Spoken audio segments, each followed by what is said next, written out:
ഇത് മാങ്ങിഞ്ചി. ഇതിനെ ഞങ്ങൾ പൊതുവെ ചമ്മന്തി അരക്കാനും അച്ചാറിടാനൊക്കെയാണ് ഉപയോഗിക്കുന്നത്. ഇന്ന് നമുക്കിതിൻ്റെ അച്ചാർ നോക്കാം എങ്ങനെയാക്കുന്നതെന്ന്. ഇതിനായി ആവശ്യത്തിന് മാങ്ങിഞ്ചി കഴുകിയെടുക്കണം. ഇത് ചിരണ്ടി കളയുന്നത് ഇതിനകത്ത് കൂടുതൽ മണ്ണുണ്ടെങ്കിൽ അത് നമുക്ക് കളഞ്ഞെടുക്കാൻ പറ്റും. അപ്പോൾ ചിരണ്ടി വൃത്തിയാക്കി കഴുകി അത് നന്നായി ചെറുതായിട്ട് അരിഞ്ഞെടുക്കണം. നമ്മളിത് ഗ്രേറ്റ് ചെയ്യുന്നതാണ് നല്ലത്.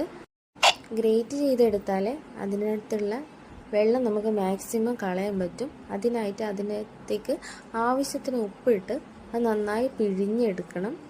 പിഴിഞ്ഞെടുത്ത് മാറ്റി വെക്കണം. ആദ്യം ഇതിലേക്ക് കടുകും ഉലുവയും വറുത്ത് പൊടിച്ച് മാറ്റി വെക്കാം.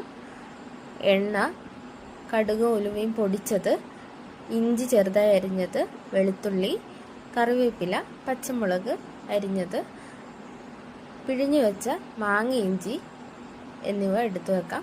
ഒട്ടും വെള്ളമില്ലാതെ ഇരിക്കുന്നതായിരിക്കും കൂടുതൽ നല്ലത്.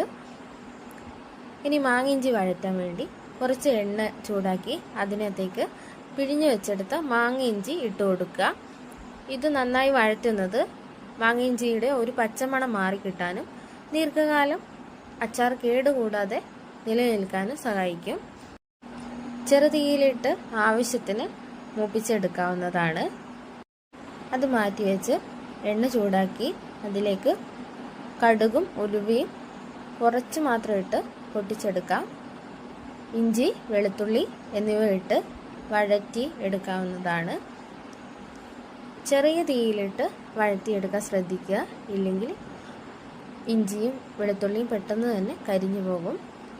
അതിലേക്ക് പച്ചമുളകും കറിവേപ്പിലയും ഇട്ട് കൊടുത്ത് പച്ചമണം മാറുന്നത് വരെ ഇളക്കി കൊടുക്കാവുന്നതാണ്. ഇനി ഞാനിവിടെ 3 സ്പൂൺ മുളക് പൊടിയാണ് എടുക്കുന്നത്. നിങ്ങളുടെ ആവശ്യത്തിന് ചേർക്കാവുന്നതാണ്. ഇതും കൂടി ഇട്ട് നന്നായി യോജിപ്പിച്ചെടുക്കുക. അതിലേക്ക്